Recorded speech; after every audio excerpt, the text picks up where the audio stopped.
శ్రీమాత్రే నమ. జయ గురు దత్తాత్రేయ నమ. ఈ వీడియోలో మనం మే 18వ తారీఖు నుంచి అంటే సుమారుగా మనకి ఈ మే నెలలోనే ప్రధాన గ్రహాలు రాశులు మారడం జరిగింది. అలాగే శని భగవానుడు కూడా మనకి మార్చి 29న మారడం జరిగింది. ఈ గ్రహాల మార్పు మేషరాశి వారి మీద ఎటువంటి ఆర్థిక పరమైనటువంటి ప్రభావాన్ని చూపుతూ ఉంటాయి.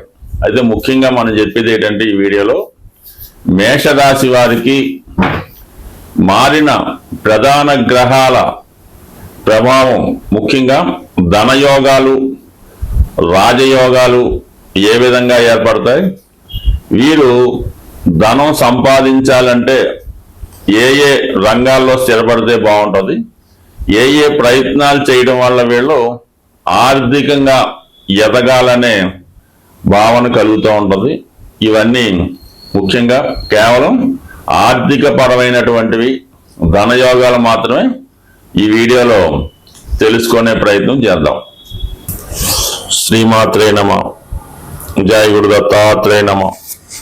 ఈ వీడియోలో మనం మీనరాశి వారికి మారిన 4 ప్రధాన గ్రహాలు ఏ విధమైనటువంటి ధనయోగాలు ఇవ్వడం జరుగుతుంది, మరి ప్రస్తుతం మీనరాశి వారు ఉన్నటువంటి ఆర్థిక పరమైనటువంటి సమస్యల నుంచి ఏ విధంగా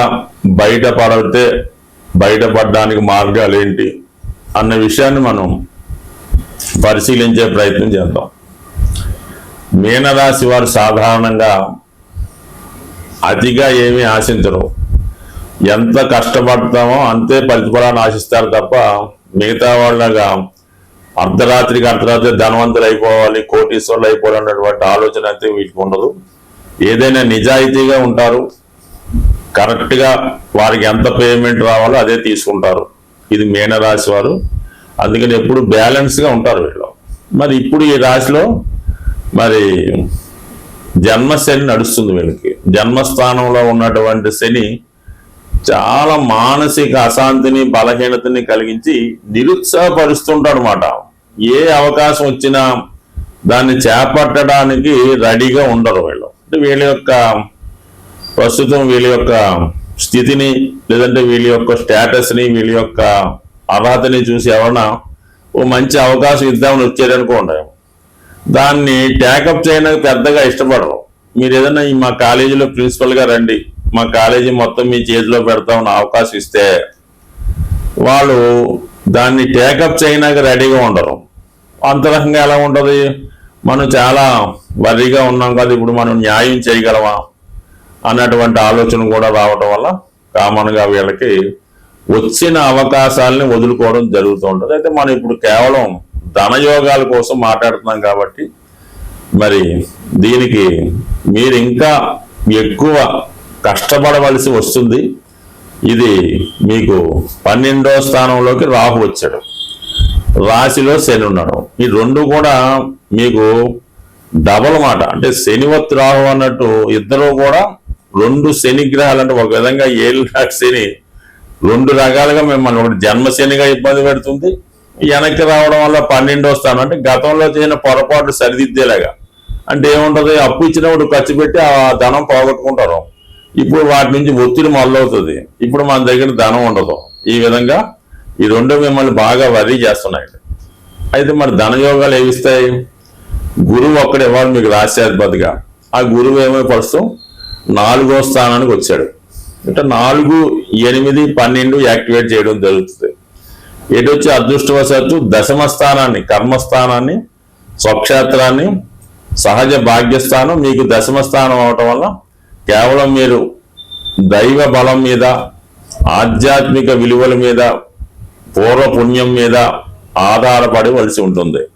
అంటే ప్రస్తుతం ఏంటంటే వ్యక్తిగతంగా మనం నిస్సహాయ స్థితిలో ఉన్నాం. అటు శని రాహు మమ్మల్ని అంటే మీనరాశి వారిని ఒక బంధించినట్టు పెడేయడమాట. ఎక్కడికి వెళ్ళడానికి లేదు, వెనక్కి రావడానికి లేదు, ముందుకు వెళ్ళడానికి లేదు, ఉన్నదాన్ని వదలటానికి లేదు, కొత్త దాన్ని టేకప్ చేయడానికి లేదు, ఆ విధంగా మిమ్మల్ని అక్కడ స్టకాన్ చేయడం జరిగింది. అంటే ఇటు వచ్చి మీకు స్వేచ్ఛనిచ్చే ఏకైక గ్రహం అంటే గురుగ్రహం. అంటే 4 ప్రధాన గ్రహాల కోసం మాట్లాడుతాం మనం. మిగతా శుక్రుడు, బుధుడు, రవి, కుజుడు అవి పక్కన పెడతాం. కేవలం ఈ ప్రధాన గ్రహాలే మనం నిర్ణయిస్తూ ఉంటాయి. ఈ గురువు దశమాన్ని వీక్షించడం అన్నది ఒకటేంటంటే, వృత్తిలో మీరు మంచి అడ్వైజరు రావడం వల్ల, మంచి సహచరుడు మీకు రావడం వల్ల మీరు వారి యొక్క ప్రబోధాలతో కేవలం దైవం యొక్క ఇన్స్టిట్యూషన్ ద్వారా, దైవ బలం ద్వారా మీరు కొంతవరకు ప్రస్తుతం ఉన్నటువంటి స్థితి నుంచి ఆర్థిక పరంగా బయటపడడానికి కారణం అవుతుంటుంది. అంటే గురువే ధనకారకుడు, విజ్ఞానకారకుడు, సంతానకారకుడు.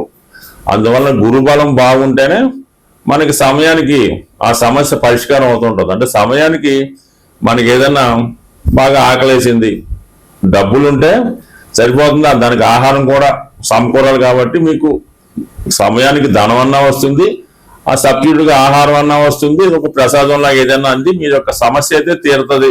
సమస్య అయితే కంప్లీట్గా తీరుతుంది, అది ఏ రూపంలోనూ అవ్వచ్చు. అందుకే మీరు ఈ సమయంలో కేవలం దైవం మీద భారం వేసి మీ ప్రయత్నాలు చేయడం మంచిది. అయితే కొంతలో కొంత 4లో గురువు వచ్చారు కాబట్టి మరి విద్య అంటే 4 ఏం చెప్తుంది? విద్య, మదరు, అలాగే సొంత గ్రామం, సొంత ఇల్లు, వాహనం చెప్తూ ఉంటుంది. అలాగే ఒక హాస్టలు, ఒక మంచి ఇల్లు, ఇవన్నీ చెప్తూ ఉంటుంది. కాబట్టి మీరు ఏదైనా ఈ సమయంలో ఫుడ్కు సంబంధించింది ఏదైనా ఒక మంచి హోటల్ స్టార్ట్ చేయడం ద్వారా మీరు ఏదైనా ఒక ఫాస్ట్ ఫుడ్ సెంటర్ పెట్టుకోవచ్చు, లేదంటే ఒక హాస్టల్ పెట్టుకోవచ్చు, లేదంటే ఒక విద్యా కేంద్రం పెట్టుకోవచ్చు. దీని ద్వారా మీరు విద్యని వ్యాప్తి చేయడం, ధర్మాన్ని కాపాడటం, ఫుడ్కు సంబంధించింది ఒక అనాథాశ్రమం పెట్టచ్చు. చిన్నపిల్లలు స్కూల్ పెట్టి వాళ్ళకి భోజనం ఏర్పాటు చేసి ఒక ఆశ్రమ పాఠశాల లాంటిది పెట్టచ్చు. లేదంటే మీరు గురువుగా ఓ 10 మందిని చేరదీసి వాళ్ళకి విద్యతో పాటు ఫుడ్ కూడా ఏర్పాటు చేసి ఆ విధంగా దాన్ని వ్యాపారంగా అనుకోవచ్చు, ధర్మ కార్యక్రమంగా అనుకోవచ్చు. ఆ విధంగా చేసుకోవచ్చు. లేదు ఇదన్నీ కాదండి, మన సొంత గ్రామంలో వ్యవసాయం చేసుకొని ఒక 4 ఆవులను పెంచుకొని చక్కగా వ్యవసాయం చేసుకోవడం ద్వారా కూడా మీకు మనశ్శాంతి లభిస్తుంది, పుణ్య ఫలితం కూడా లభిస్తుంది.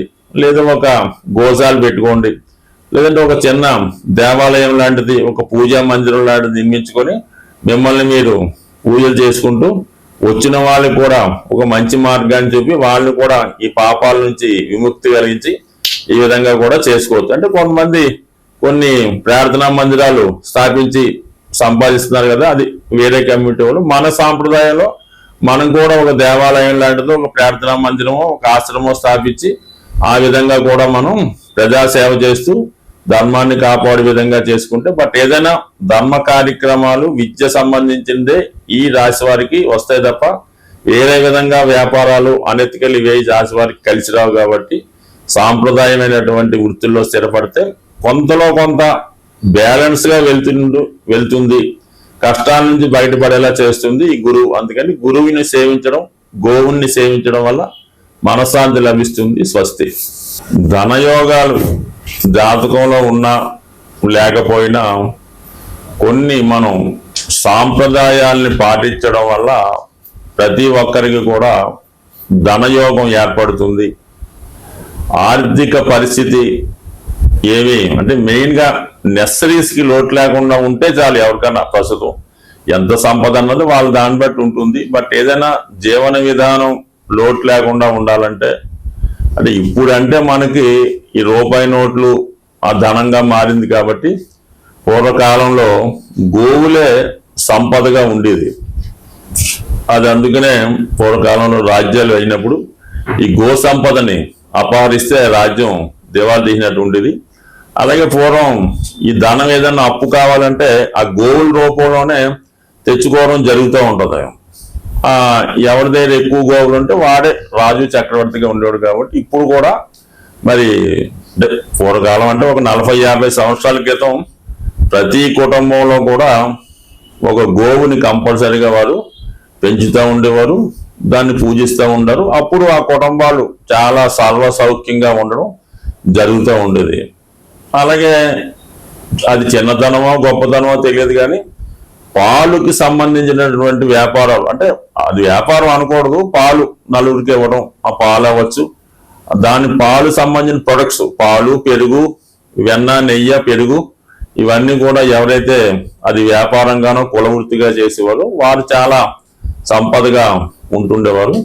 ఇప్పుడు అవసరమైన ఏదైనా పర్లేదు, కానీ గోవుని సేవించడం వల్ల, అంటే ఇప్పుడు సిటీలో మనకి సేవించడానికి ఉపయోగం లేకపోవడం వల్ల ఏదైనా మనం గోవుని, అంటే మన పల్లెటూరులో ఉన్న, మీకు పట్టణంలో ఉన్న గోశాలలు ఉంటాయి, గోవులు దేవాలయంలో కొంతమంది గోవుని పెంచుతారు. గోవుని సేవించడం ద్వారా, అంటే దేవుని ఏంటంటే అక్కడికి వెళ్ళేది ఫుడ్ పెట్టకుండా ఆ గోవుకి మంచి ఎయిర్ వచ్చేలాగా శుభ్రం చేయడం, దాన్ని అంతా క్లీన్ చేయడం, చక్కగా గోసేవ చేయడం ద్వారా కంపల్సరిగా ఎంత ఇబ్బంది అన్నా రావడం జరుగుతుంది. ఇప్పుడు మీరు ఒక వెండిదో, లేదంటే సిల్వర్దో, లేదంటే వెండిదో, రాగిదో, ఇతరుది ఏదో ఒకటి, కేవలం మట్టిదైనా ఆవు దూడ బొమ్మ మీ యొక్క గృహంలో పెట్టుకొని దానికి విధి విధానంగా ఏదో పూజ చేసినట్టు కొంత దాన్ని ఆరాధిస్తే చాలు. ఆ ఆవు దూడ బొమ్మ పెట్టుకోవడం. అలాగే గోవుకి మీకు ఆరోగ్యం కావాలి అంటే ఆ గోశాలలో గోధుమలు డొనేట్ చేయవలసి ఉంటుంది. అలాగే మీకు ఆర్థిక పరంగా అనుకూలంగా ఉండాలి, ఏదన్నా వివాహాలు జరగాలి అనుకుంటే మాత్రం ఈ శనగలు, అంటే కొమ్ము శనగలు అంటారు, వరలక్ష్మి పూజ శనగలు అంటుంటారు, ఆ శనగలు ఆ గోశాలలో ఇవ్వాల్సి ఉంటుంది. అంటే శనగలు అయితే 3 కేజీలు ఇవ్వాల్సి ఉంటుంది. ఆరోగ్యం కొరకు గోధుమలు అయితే 6 కేజీలు ఇవ్వాల్సి ఉంటుంది. అలాగే చదువు, విద్య కావాలంటే ఆవుకి పచ్చగడ్డి లేదంటే తోటకూర ఇవ్వడం వల్ల చదువు బాగా ఉంటుంది. ఇక మీకు మిగతా ఎటువంటి సమస్య సాల్వ్ అయ్యాలన్నా కొద్దిగా ఈ క్యారెట్ అని అవన్నీ ఏమైనా పెట్టచ్చు. ముఖ్యంగా ఇవి చేసుకుంటే సరిపోతూ ఉంటుంది.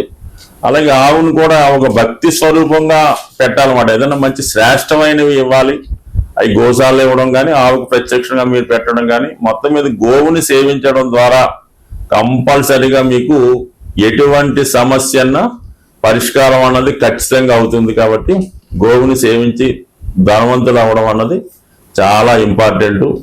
ఇది ఈ చిన్నపాటి రెమెడీ ఎవరన్నా చేయొచ్చు.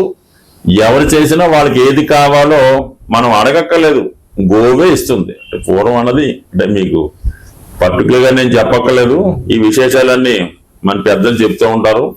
అది వినడం ద్వారా, ఈ గోసేవ చేయడం ద్వారా కంపల్సరిగా మీకు సంపూర్ణ ఆరోగ్యం, ఐశ్వర్యం లభిస్తుంది. స్వస్తి.